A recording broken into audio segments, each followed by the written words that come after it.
Os Paroleiros, todas as terças, quintas e sábados, uma nova roda de conversa bíblica e simples. Vambora, que hoje é dia de parola.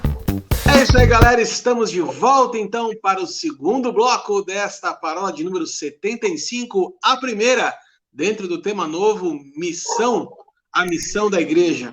O primeiro bloco nosso foi, assim, uma coisa mais introdutória, uma coisa assim mais lenta, para a gente poder, aos pouquinhos, ir avançando nesse assunto, porque é um assunto delicado, é um assunto espinhoso, é um assunto que mexe, muitas vezes, com o nosso âmago, mas eu creio que a gente vai aqui quebrar muitas vacas sagradas, todas elas pertencentes ao Ilcinho, que trouxe hoje o seu curral de vacas sagradas para a gente poder desmistificar aqui, né?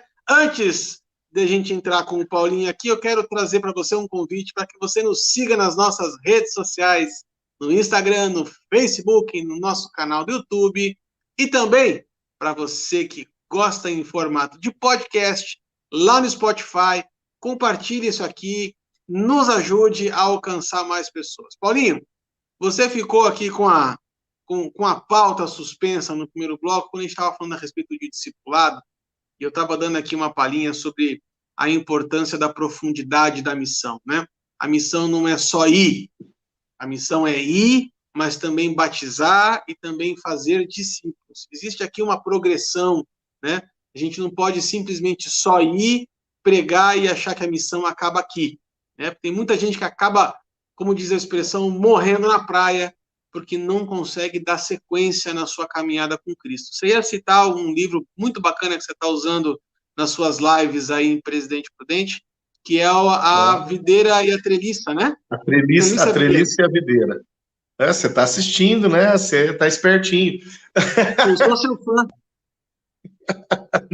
Não, tem esse livro, né? O Wilson ele citou o Bever, e que de fato é um autor que eu amo também.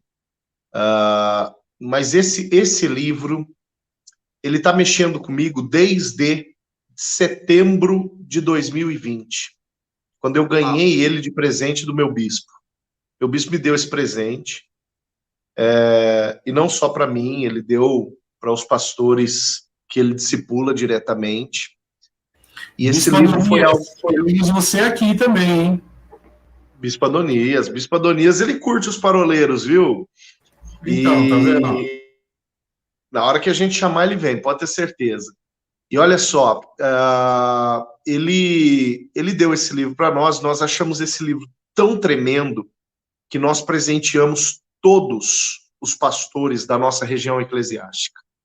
E nós estamos estudando com todos os pastores. E todos os pastores vão estudar com suas igrejas. Eu já estou correndo na frente, já estou estudando com a minha igreja esse livro. Se chama Treliça e a Videira, Colin Marshall e Tony Payne. Ali, logo no começo desse livro, eles fazem uma menção tanto quanto interessante. O subtítulo desse livro, né, só para ficar claro onde eu quero chegar, é Uma Mentalidade de Discipulado que Muda Tudo. Né?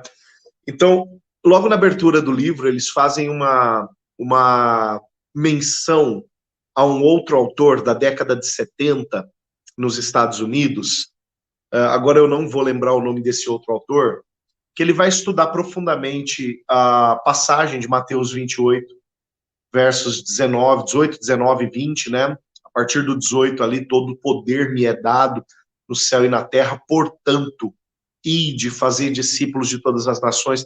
O Arthur, ele tocou bem no último bloco dessa parola, falando que o ide, na verdade, é indo, né? É um verbo que pressupõe, na língua grega, algo que está acontecendo agora, algo que está acontecendo no presente. E esse autor, ele, estudando isso e aprofundando-se na língua grega, ele percebeu que o verbo indo, né, ou o verbo ir, no tempo verbal que ele aparece ali, ele nada mais é do que um apoio, um verbo de apoio aos dois imperativos principais de Mateus 28, 19. Né? Mateus 28, 19 fala acerca de ensinar e fala acerca de batizar. Né? O texto fala, aos três, aliás, o fazer discípulos, o ensinar e o batizar, né? Então, as ordens essenciais em Mateus 28:19 estão no fazer discípulos, no ensinar a guardar e no batizar. Você bem identificou, Arthur, quando você falou que isso é um ciclo, que é uma progressão, né? O que dá-nos a entender o seguinte: a missão, ela não é simplesmente virar para alguém e dizer Jesus te ama.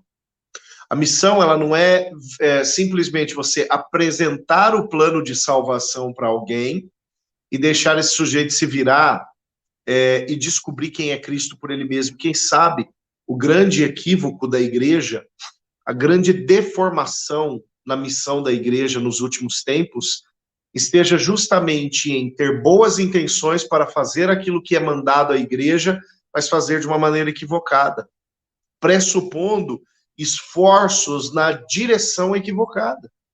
Porque a direção essencial não está no ir. E enquanto eu vou andando, vou fazendo e deixando os demais, e deixando aqueles que eu, de alguma maneira, toquei para trás. Muito pelo contrário, a perspectiva da missão nos leva a aprofundar relacionamentos. Como Jesus começa a sua missão? Chamando gente para estar junto com ele. Marcos 3,14 diz que ele chamou 12 para estar com ele. E depois os enviar para pregar. Então, o que Jesus planejava para esses 12? Jesus, antes mesmo de dizer para os 12 o que eles iriam fazer, já projetava o final ministerial da vida deles. Porque Jesus, quando chamou, já sabia onde ele queria levar. Ele queria levar esses caras a se tornarem pregadores. Quando a gente começa eu vou falar projeto, né, mas entenda projeto como a nossa atividade em referência a alguma pessoa que nós estejamos evangelizando. Quando a gente começa um projeto missionário em referência a alguém, como, por exemplo, Wilson, quando eu e você começamos a pregar o evangelho para o Arthur, né, que ele estava naquela situação complicada. Deplorável, né? O que acontecia? A gente sabia onde a gente queria levar ele. Né? A gente sabia, não é à toa que Arthur fica aqui no meio, que é justamente para ele não fugir. A gente projetava ele virar um paroleiro. Mas o que Jesus tinha em referência aos 12? Jesus olhava para os 12 e ele sabia onde ele queria levar esses caras. E isso faz toda a diferença. É um comprometimento, não apenas dos 12. Paulinho, isso que você está falando, eu costumo dizer, no direito penal, tem um negócio chamado abandono de incapaz. E a gente tem que ter em mente o seguinte: imagina que uma mãe ou um pai, ele deixa de alimentar aquela criança e abandona aquela criança. E aí, muitas vezes a gente está fazendo isso. E esse texto de Mateus 28, ele fala o seguinte: ensinar a guardar o que eu vos tenho dito. Então, ou seja, o que a gente costuma dizer? A gente vai lá, prega o evangelho, a pessoa aceitou Jesus, dá um tapinha nas costas e fala: vai lá, campeão. E a bem da verdade é que você acabou de praticar o crime de abandono de incapaz. Por quê? Essa pessoa não foi consolidada. E quando ela não é consolidada, o que acontece? Chega no dia de amanhã, a primeira coisa que nós vamos falar assim: também, lá, a pessoa se desviou. Não, a responsabilidade é sua. Porque você deveria estar com essa pessoa a tal ponto dessa pessoa ser consolidada. E aí sim... Como é que eu vou me desviar se eu não conheço o caminho? Eu não sei qual é a estrada. Exatamente, eu só me desvio porque eu sei o caminho, né? Se eu não sei o caminho, qualquer caminho é caminho. E aí é algo muito importante isso, né? Foi interessante, a primeira vez, depois de 2 anos gravando os paroleiros, que a gente chegou a uma conclusão boa aqui, hein? Olha só, a gente só pode se desviar quando a gente sabe do caminho. Mas é verdade isso. Então, ou seja, você muitas vezes evangelizou a pessoa e você falou assim: beleza, o irmãozinho já tá forte, já tá tranquilo. E você praticou um abandono de incapaz. Isso é muito sério, gente. A gente não pode permitir isso. A gente tem que fazer como Paulo, gastar e se deixar gastar. Porque senão, lá na frente, sabe, a pessoa virar para você e falar assim: mas rapaz, falei, não, você não me acompanhou, você não me ensinou a guardar. Tem um rapaz, Paulinho, se converteu faz 2 semanas na igreja. Rapaz, o cara começou a ler a Bíblia, olha que testemunho forte. Ele lê que é uma coisa de louco, assim. E diz que em junho, ele falou, Deus, eu preciso sair dessa vida. E Deus virou para ele em voz audível e falou assim, leia a Bíblia. Ele falou, não, a Bíblia é muito chato. E aí disse que no dia seguinte ele falou, é verdade, ele falou que no dia seguinte ele falou assim, Deus, não é possível. Deus falou assim, eu estou mandando você ler a Bíblia. Paulinho, foi dessa forma. O rapaz agora, todo domingo de manhã, ele me pega, ou pega o pastor Bruno, ou pega outro pastor lá da igreja, e começa a sabatinar a gente. Eu me sinto como no Senado para tentar fazer parte da STF. E aí, eu tenho um carinho por esse rapaz, que eu falo assim, eu não posso simplesmente abandonar esse cara aqui agora, não. Eu tenho que me deixar gastar. Por quê? Deus já deu uma visão, uma direção para ele. Paulinho, esse cara, Deus já mostrou para ele evangelizando. Ele é um evangelista nato. Agora, deixa eu te fazer uma pergunta, Paulinho. Imagina se eu chego, ele faz umas perguntas que são aquelas perguntas assim, do tipo, Adão tem umbigo, sabe? São essas perguntas assim, aonde está o dinossauro na Bíblia? E aí, assista a parábola número 100, que você vai ver onde está o dinossauro na Bíblia. E aí, Paulinho, como que eu posso deixar esse cara? Eu tenho que me deixar gastar. A questão é uma coisa importante, a gente está falando aqui da missão completa, vamos dizer assim, né? Onde você alcança, você batiza, você ensina. A importância de você ter os 5 ofícios bem desenvolvidos dentro da igreja local, né? E aí, a missão, ela só faz sentido, não é só por causa do evangelista. O evangelista busca para o mestre poder ensinar, o pastor cuidar e por aí vai. Aliás, se você quiser saber um pouquinho mais a respeito dos 5 ofícios, tem uma playlist no nosso canal do YouTube que está lá, os 5 ministérios. Parábola de número 23, 24, 25 e 26. Bem bacana para você ficar por dentro do que são esses 5 ofícios, tá? Mas não basta só a gente buscar, né? A gente tem que ensinar, né? E eu acho muito incrível isso assim, porque eu fico muito preocupado, gente. E aí, falando agora como um marqueteiro, né? Alguém que trabalha com marketing o dia inteiro, eu fico muito preocupado quando os livros de marketing eles ocupam mais prateleiras pastorais do que a Bíblia. Né? Eu tenho visto nos últimos anos, né, de assistir, de pesquisar, enfim, isso não acontece nas nossas igrejas, nossas 3, tenho certeza, né, mas onde os projetos, aí eu quero roubar um pouquinho a palavra que o Paulinho falou de projeto, né, mas o método, vamos dizer assim, a busca pelo método perfeito. Né? Os métodos estão sendo mais considerados do que a orientação do Espírito Santo. Entretanto, em Atos 1:8, nós vamos entender lá que o que vai tornar a gente testemunha em Jerusalém, em Samaria e nos confins da terra não é o método, mas é descer sobre vós o poder do Espírito Santo. É nós estarmos sensíveis à direção do Espírito Santo. Eu escutei um pastor esses dias, e ele falou a seguinte coisa, que na época de Jesus, o chamado de Jesus foi simples, né, para os discípulos. Eles estavam lá pescando, limpando as redes, como diz a palavra, e Jesus passou e falou, vem e me segue. Eles tiveram que abrir mão de uma série de coisas, mas para eles foi relativamente fácil, porque eles sabiam para onde Jesus estava indo. Hoje a gente não consegue ver. A gente não sabe para onde Jesus está indo. Só tem uma forma da gente saber isso. É se render à ação do Espírito Santo, para que o Espírito Santo nos direcione para onde ir, para o que fazer, de que forma ir, quem alcançar. Né? Precisamos, talvez, voltar a dar mais ênfase na busca da intimidade dos dons espirituais do que necessariamente uma grande biblioteca de estratégias, né, Paulo? Arthur, sim. E nesse aspecto, Jesus advertiu, quando ele chama a sua igreja para a grande comissão, quando ele fala, ensinando-os a guardar todas as coisas que eu vos tenho ordenado. Essa palavra todas aqui, ela é chave. A gente não pode abrir mão dessa palavra.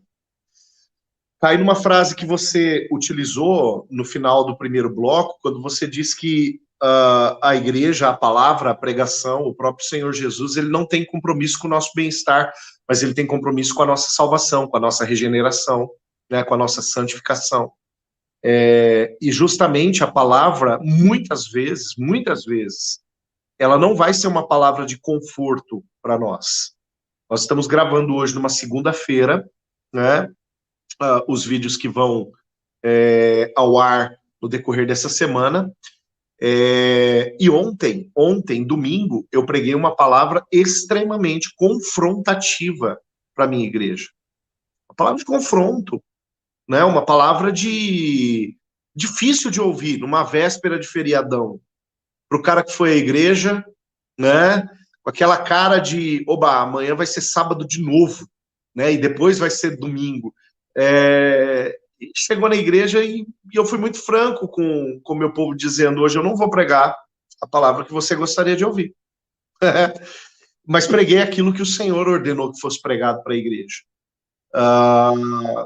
E no fundo, todo o aparato que o Senhor queria derramar sobre a igreja foi derramado. Eu fico pensando o seguinte: quando Paulo, lá